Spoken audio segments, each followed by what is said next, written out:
परभणी जिल्ह्यातील गंगाखेडचे आमदार रत्नाकर गुट्टे यांनी अजित पवार गटाचे आमदार आणि माजी मंत्री धनंजय मुंडे यांच्यावर जोरदार टीका केली आहे। इंदूर येथील एका हॉटेलमध्ये धनंजय मुंडेंचा मर्डर होणार होता, पण राजकीय आध्यात्मिक गुरु भय्यूजी महाराज यांनी धनंजय मुंडेंचा जीव वाचवला, असा सनसनाटी गौप्यस्फोट गुट्टे यांनी केला। गुट्टे यांच्या गौप्यस्फोटानंतर भय्यूजी महाराज पुन्हा एकदा चर्चेत आले।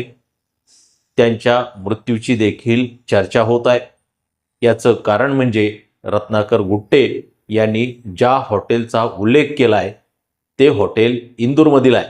शिवाय भय्यूजी महाराज यांचा मृत्यू देखील इंदूरमध्ये झाला होता। त्यामुळं आता या दोन प्रकरणांना एकमेकाशी जोडलं जाते। त्यामुळं भय्यूजी महाराजांसोबत इंदूरमध्ये काय घडलं होतं, 12 जून 2018ला त्यांचा मृत्यू नेमका कसा झाला, हे जाणून घेऊयात सविस्तर। नमस्कार, आपण पाहतात विशेष खास। तर मंडळी, विविध मीडिया रिपोर्टनुसार 12 जून 2018 रोजी मंगळवार होता। ते आपल्या सिल्वर स्प्रिंग्स या निवासस्थानी होते। याच दिवशी त्यांची मुलगी कुहू पुण्याहून इंदूरला येणार होती। तिची खोली अस्ताव्यस्त असल्याचं पाहून भय्यूजी महाराज आपल्या नौकरांना ओरडले आणि खोली नीट आवरायला सांगितली। यावेळी त्यांची पत्नीही घरी नव्हती। काही वेळानं महाराजांनी आपल्या मुलीच्या खोलीतच स्वतःवरती गोळी झाडत आत्महत्या केली। तेव्हा ते 50 वर्षाचे होते।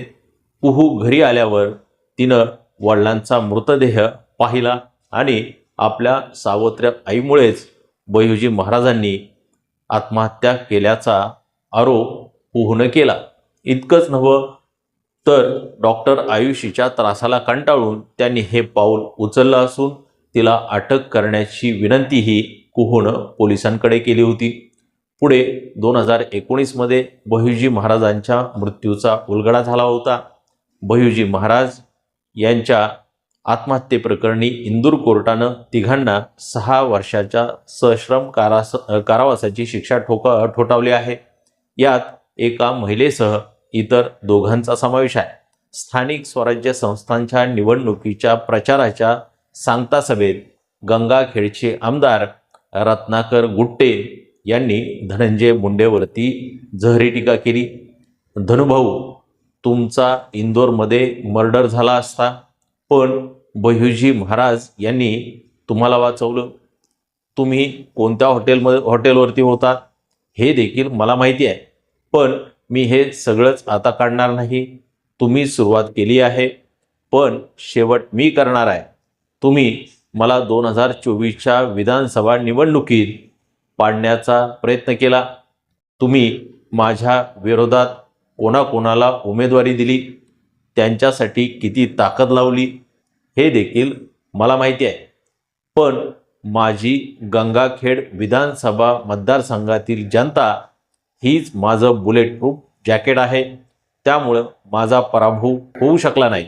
मी प्रचंड मताधिक्यानं विजयी झालो, असं रत्नाकर गुट्टे म्हणाले। धनंजय मुंडे यांनी 2 दिवसापूर्वी गंगाखेडमध्ये सभा घेतली। यावेळी त्यांनी या सभेमध्ये रत्नाकर गुट्टे यांच्यावरती गंभीर आरोप केले होते। गुट्टे यांनी शेतकऱ्यांच्या नावावर 1600 कोटींचं कर्ज उचललं, ते नीरव मोदी आहेत, अशा शब्दात धनंजय मुंडे यांनी गुट्टेंवरती टीका केली होती। याला उत्तर देताना गुट्टे यांनी धनंजय मुंडेंचा चांगलाच समाचार घेतलाय। तर अशा पद्धतीनं धनंजय मुंडे आणि रत्नाकर गुट्टे यांच्यात जे वाकयुद्ध रंगलं, त्याच्यातून भय्यूजी महाराजांचा विषय आता समोर आलेला आहे। याबद्दल तुम्हाला काय वाटतं ते तुमचं मत कमेंट बॉक्समध्ये व्यक्त करा।